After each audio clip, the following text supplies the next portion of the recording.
کہ فیملی غلط ہوتی تو ہم آپ کا ساتھ نہ دیتے، لیکن ہم نے دیکھا کہ ہماری ماں مشکل میں ہے، ہماری بیٹی مشکل میں ہے،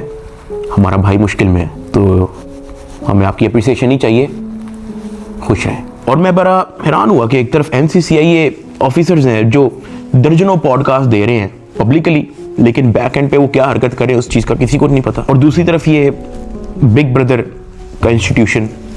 جنہوں نے دن رات ایک کر دیا میری فیملی کے لیے، اور جب میں نے ان کا کہا کہ مجھے بتانے دیں لوگوں کو، تو کہتے ہیں ہمیں کریڈٹ نہیں چاہیے۔ سیلف لیسلی کام کیا، اور ایک بھی پوڈ کاسٹ ان کے ایک بھی آفیسر نے ایک بھی انٹرویو نہیں دیا، just working in the shadows, اور مجھے اور میری فیملی کو ان پہ فخر ہے، اور میری سمپتی ہر اس فیملی کے ساتھ ہے جو کبھی ان کرپٹ NCCIA آفیسر کے تھرو افیکٹ ہوئی ہے۔ اللہ پاک کسی کی فیملی کو اس چیز سے نہ گزارے جس چیز سے میری فیملی گزری ہے۔ ایک اور چیز کی بڑی کنفیوژن تھی کہ میرے ایکچولی وکلا کون ہے، تو میرا کیس جو ہے وہ برسٹر امرت شیخ دیکھ رہی ہیں اور ایڈوکیٹ عثمان لطیف جو میرا کیس آگے پرسو کر رہے ہیں، لیکن میں نے سب کی ویڈیو آخرکار ڈکی بھائی نے میڈیا پر آ کر اپنے اکاؤنٹ پر اپنے دوبارہ سے یوٹیوب چینل پر آ کر اپنے اوپر بیتے ہوئے ان 100 دنوں کی رودات سنا ہی دی۔ آخر کیا کیا مظالم ہوئے، آخر وہ کیوں روئے، کیوں ان کے فادر کی سرجری کے پیسے تک ان کے پاس نہیں تھے، کون لوگ تھے جو ان پہ ظلم کرتے رہے، ان کی فیملی کو ہراساں کرتے رہے، ان سے پیسوں کے ڈیمانڈ کرتے رہے، ان کو بیجا مارا، اتنا مارا گیا، ان کو شیم لیس طریقے سے مارا گیا، جیل کے اندر ان کے ساتھ بدسلوکی کی گئی۔ یہ سارے کی ساری چیزیں انہوں نے اپنے ویڈیو کے اندر بتائی۔ میں تھوڑی سی کوشش کروں گی جو میرے دیکھنے والے ہیں یا میری طرف سے جو لوگ ہیں ان کے اوپر اگر میں پوائنٹ آؤٹ کر کے بتانا چاہوں تو میرے پاس کچھ چیزیں ہیں جو میں آپ کے ساتھ بتانا چاہتی ہوں۔ اچھا، اگر شروع کا سلسلہ دیکھیں، جب انہوں نے بتایا کہ ان کو گرفتار کر کے NICA کے آفس لے جایا گیا اور وہاں پہ سرفراز نامی جو شخص تھا جو ابھی گرفتار بھی ہو گیا ہے، اس نے کس طرح اس پہ مظالم کی، 7 سال کے بچے کو ایک ویڈیو کال کی جو اس کو گالیاں دے رہا تھا، سعد الرحمان کو، اور ڈکی بھائی کو گالیاں دیتا رہا اور پیچھے سے اس کو بری طریقے سے ٹارچر کیا گیا، اور اس کے بعد ان سے ڈیمانڈ کی گئی پیسوں کی، بڑی مقدار میں ان سے ڈیمانڈ کی گئی، اور یہ ان کے پاس کہنے لگے کہ میں اس لیے نہیں پیسے دے سکا کیونکہ میرا اروپ کا، میرے بھائی ضیاء کا، اور میرا چھوٹا بھائی اس کا، میرے ابو کا، میری امی کا، حتیٰ کہ میرے دادا جن کی کبھی اپیرنس نہیں ہوئی ہے یوٹیوب کے اوپر، ان کا بھی اکاؤنٹ انہوں نے منجمد کیا ہوا تھا، ان کو بھی بلاک کیا ہوا تھا۔ اس کے باوجود مجھ سے جب اتنی بڑی مقدار میں 1 کروڑ کی ڈیمانڈ کی گئی تو میں ہیلپ لیس ہو گیا کہ میں کہاں سے لا کر دوں گا اتنی بڑی اماؤنٹ۔ اس کے بعد جو ہے جب انہوں نے کہا کہ میرے پاس اتنے پیسے نہیں ہیں، تو ان کا لیپ ٹاپ کھلوا کے اس میں جو ان کی ڈیجیٹل کرنسی تھی اس سب کو USD ڈالر میں کنورٹ کیا گیا، اور اس کے بعد اس سارے پیسے کو اس شعیب نامی بندے نے اپنے اکاؤنٹ میں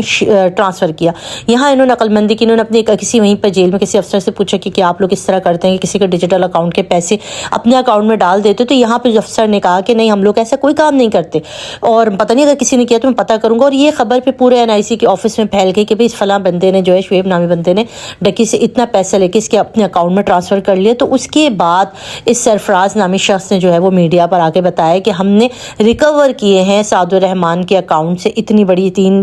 لاکھ کچھ اتنے ڈالر بنتے ہیں یہ اکاؤنٹ، تب ان کو بتانا پڑا۔ اب یہ کہتے ہیں کہ میں بھیک مانگتا تھا کہ میرے اکاؤنٹ منجمد ہے، میرے باپ کی سرجری ہے، اور وہ رو رہے تھے تو دل ہے ہو رہا تھا کہ ہم کتنے زیادہ مجبور ہو جاتے ہیں اپنے اداروں کے لوگوں سے، کہ وہ کہتے ہیں کہ میں نے پہلے دن سے کوآپریٹ کیا، میں نے سارا کچھ 23 منٹ کے اندر سارا بتا دیا، انہوں نے 23 دن کا ریمانڈ لیا اور مجھے بیجا مارتے رہے، حب سے بیجا میں رکھا، حتیٰ کہ ان کی فیملی کو بلایا جاتا تھا اور اس کے بعد ان کو بھی ٹارچر کیا جاتا تھا ذہنی طور پر۔ اروپ سے کہا جاتا تھا کہ ہم تم پر کیس کر دیں گے، ہم تم پہ فلانا کیس کر دیں گے، تم ہمیں پیسہ دو، تم ہمیں یہ کرو۔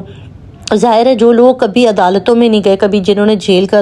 شکل نہیں دیکھی، ان کے لیے ایک بہت بڑی بات ہوتی ہے، وہ ڈر جاتے، اور ان کی پوری فیملی اس سب چیزوں کو فیس کرتی رہی۔ اور اس کے بعد اروپ نے کہا کہ جو یہ پیسے کہہ رہے ہیں آپ ان کو دے کے جان خلاصی کر دیں، تو انہوں نے کہا کہ میرے پاس اتنی بڑی اماؤنٹ نہیں ہے۔ اور اس کے بعد جب انہوں نے کہا کہ اروپ نے جو ہے وہ بیل لے لی، اپنی اریسٹ سے پہلے کی بیل لے لی، تو اس کے بعد انہوں نے پھر مزید پریشرائز کیا کہ ہم آپ پر نیا کیس کر دیں گے، اور یہ سرفراز نامی بندہ ان کو ڈراتا رہا کہ ہم تمہارے پر کیس بھی کر دیں گے، اور ہمارے پاس تمہاری ساری FIR بھی ہے، ہم تم پر نئی FIR کر دیں گے، اور اس کے بعد جج ہمارے ساتھ، مطلب جو وہ ان کو ڈرانے کے لیے کر سکتا تھا ان سے پیسے ریکور کرنے کے لیے۔ اور بالآخر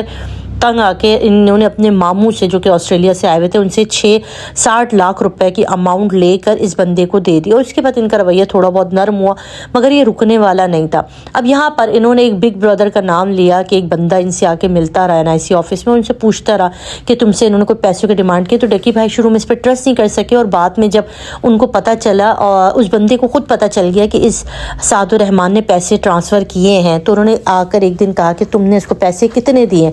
तब इन्होंने उसको बताना पड़ा कि हाँ भाई मैंने इनको 60 लाख रुपए की रकम दी है। उसके बाद वो बंदा, उसने इनके घर जाके एक एक बंदे से रब्ता किया, उनसे पूरी मालूमात ली, तफ्तीश की। और उसके बाद जब सादुर रहमान साहब जो हैं वो जेल पहुंच गए, तो उसके बाद उन्होंने आके जेल में भी इनसे मुलाकात की। उनकी फैमिली ने पहले आकर इनसे पूछा कि एक बंदा हमारे घर आया है और वो आपका दोस्त बताता है आपको, तो क्या उस पर हम ट्रस्ट कर सकते हैं। तो यहाँ पर डकी ने कहा कि हम होपलेस हैं, हम कुछ नहीं कर सकते, हमारे को कोई मदद नहीं करता, हम जिससे भी मदद की उम्मीद लेकर जाते हैं वो हमारी मदद करने से इनकारी है। तो इस वक्त जो भी मिलता है, जैसा भी है, उस पर ट्रस्ट कर सकते हैं, और हमारे पास कुछ भी नहीं है। और उन्होंने फिर कहा ठीक है, हमने कोऑपरेट किया, हमने सब बताया। और वही जो शख्स था, जो बिग ब्रदर कह के जो बंदा था, जिसको इन्होंने सल्यूट भी किया, और मैं भी सल्यूट करूँगी क्योंकि वो हमारे इदारे का एक हीरो था,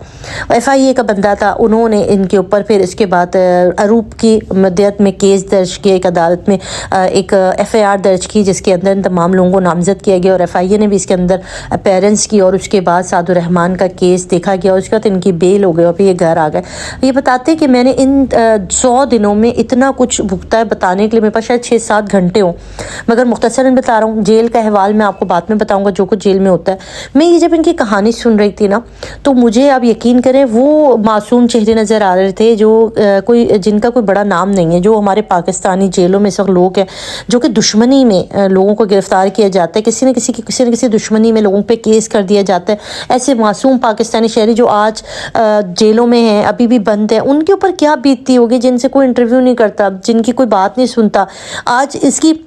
डकी भाई के ये मजालिम सुन के मेरी आंखों में इसलिए भी आंसू आ रहे थे, चले इन तो निकल आए, इन्होंने बड़ा मुश्किल वक्त देखा। इनके सुनने वाले बहुत थे, इनको दुआ करने वाले बहुत थे, मगर बहुत से ऐसे पाकिस्तानी जिनको इदारे अपनी दुश्मनियों में उठा लेते हैं या दुश्मनी में केस करवा देते। कितना आसान है किसी के ऊपर केस करना अपनी दुश्मनी में, किसी को बेजा से बेजा में रखना, किसी के ऊपर टॉर्चर करना, उसको बिल्कुल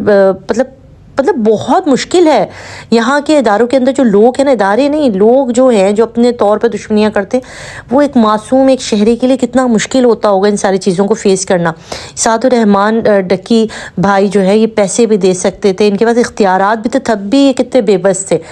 और वो हमारे लोग जो इनके पास पैसे नहीं होते, जिनको किसी न किसी उसमें उठा लिया जाता है, उनके लिए ज़रूर मैंने सोचा, मुझे बहुत ख्याल आया उनके लिए। परवरदिगार, अगर कोई भी है ना ऐसे जेलों के अंदर जो मासूम है, अल्लाह ताला उनको आज़ाद कराए, उनके पेरेंट्स, उनके माँ बाप को सलामत रखे। बड़ा मुश्किल काम है ये सारा। सुनते हुए इनकी स्टोरी के बाद बहुत मुश्किलात हुई कि इदारों बहुत अच्छे होते हैं, इदारों के अंदर जो लोग होते हैं ना, ये हमारे मासूम लोगों को तंग करते हैं। बाहर डकी भाई ने अपने ऊपर बीते हुए मजालिम पे कुछ रोए भी, कुछ अपनी परेशानियां भी बताई, अपनी वो तमाम चीज़ों को शेयर किया जो इन्होंने इस तमाम अरसे के अंदर देखा। कुछ ऐसे चेहरे, आपने पता होगा कि इस एस्ट्रोलॉजी इकरा कवल अभी तक मिलने नहीं की। उन्होंने कहा अपने व्लॉग में कि मैं मिलने जाना चाहती थी, मैंने कॉल की तो आरूप ने कहा डकी भाई अभी इस वक्त जहनी कैफियत में नहीं है कि वो किसी से मिल सके। और दरपर्दा यहाँ पर इन्होंने अभी बताया भी कि इनकी किस किस जगह से मदद हुई, और कौन था जो मुश्किल वक्त में खड़ा था और कौन था जो मुश्किल वक्त में खड़ा नहीं था, और इसके ऊपर भी इन्होंने बात की।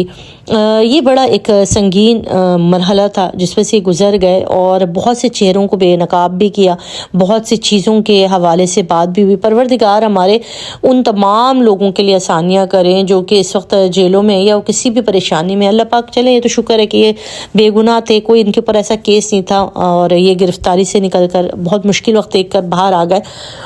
तो आप इसके बारे में क्या कहेंगे, और ज़रूर मुझे बताइएगा कमेंट बॉक्स में। और जो लोग इस वक्त जेलों में हैं और जो किसी न किसी नाकर्दा गुनाह की सज़ा भुगत रहे, उनके लिए बहुत सारी दुआएं। मेरी परवरदिगार उनको आज़ादी दे और उनको हमारे सिस्टम को ठीक करे, और हमारे जो इदारों में जो गलत लोग हैं ना, उनको भी अल्लाह पाक हिदायत के रास्ते पर चलाए। अपने रखिएगा बहुत सारा ख्याल, दुआ में याद रखिएगा। अल्लाह हाफिज़।